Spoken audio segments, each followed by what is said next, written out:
May 20th, the tournament, South Bend.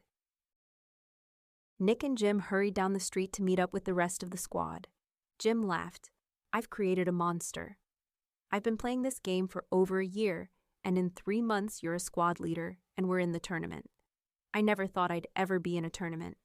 I practically had to beg you just to try this game, and now you're dragging me down here every day." "Well, you were right about one thing. I needed to unwind. But now I've put so much time into this tournament that my GPA has started to dip. As soon as this tournament is done, I have to get my GPA back up where it belongs." They waited in front of the coffee shop, the bright spring sun warming the street. Nick turned to Jim as they waited for the rest of the squad to arrive. "You're my second, remember that." "Yeah, thanks," Jim pointed down the street. "Here they come." Nick had started to visit the game room every day after school. After his second visit, he had signed up for a personal account. Then he dug into his savings to purchase the top-of-the-line gaming links for himself and Jim. As with everything else Nick did, he had excelled at this game. He had worked his way up the ranking to squad leader, recruited a squad, and then had talked them all into signing up for the upcoming tournament. The team spent hours preparing for the tournament, and Nick had drilled them until each member recognized every hand sign, and they had mastered every routine and weapon in their arsenal. His squad couldn't believe that he had only started playing 3 months ago. Some of them had been playing for several years. Nick had heard of the game. It was known to be extremely violent and not completely legal. It was just the sort of thing Nick had never been interested in doing.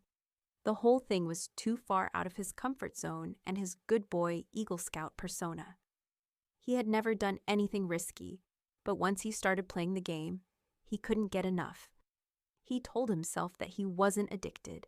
He just wanted to do something different before he went off to college. But after his friend Jim had repeatedly invited him to the game shop that the local gamers called the back door to play a few rounds of Urban Legends, he was hooked. Upon playing one game, he wanted more, and he spent every spare minute he could squeeze out of his strictly regimented day to log in and play the game.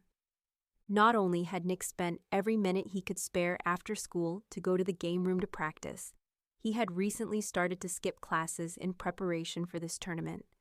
In the last couple of weeks, his grades had dropped significantly enough that his parents had been called into school concerning Nick skipping classes and those dropping grades.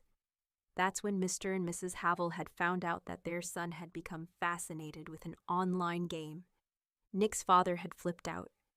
"You've been skipping school to sit in a game room playing some asinine war game. What's gotten into you?" his father had bellowed. Nick tried to explain, "My grades are still good, and my team and I are preparing for the upcoming tournament.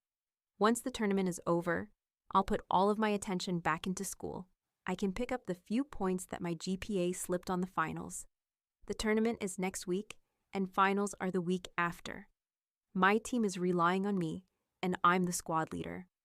Needless to say, Nick's parents were not buying into any part of his gaming plans, so Nick had no other solution but to go behind his parents' backs. He carefully lined up all his ducks for today. His parents would be in business meetings all day. They would not have an open link for the school to notify them that Nick had been dismissed early due to illness until they were heading home. By that time, the tournament would be over, and he'd be back home in bed looking oh so pitiful and studying his notes when his parents arrived home. Duck 1 and 2 lined up. He was free and clear to miss today's classes. Duck number 3.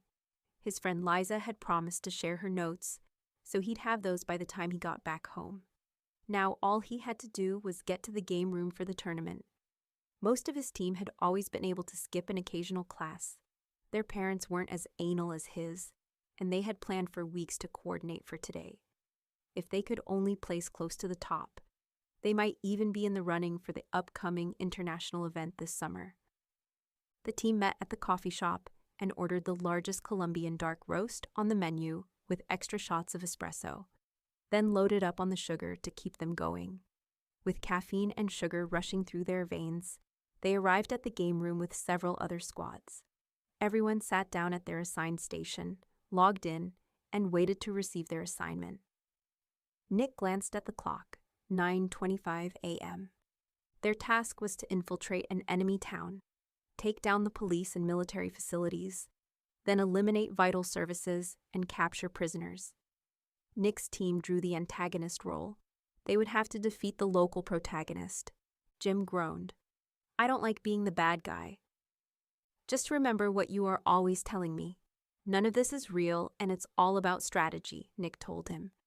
Besides, to learn to defeat a bad guy, you need to think like a bad guy. So just look at it from that point of view. We don't know what the next round will be, and we need to be ready for anything. Jim frowned. Yeah, I guess. I've just never been comfortable with the violence that the bad guy role is always assigned. It's easier being the good guy. Nick looked around the control station, then up at the clock, 9:28 a.m. All right, everyone. We've worked for this for weeks, and we're ready. Most of the group nodded enthusiastically. Jim looked up at the clock, 9:29 a.m., and nodded. Okay, here we go. They all entered the game. Nick felt a jolt. Then he was spinning out of control. He thought he was going to be sick. Then everything went black.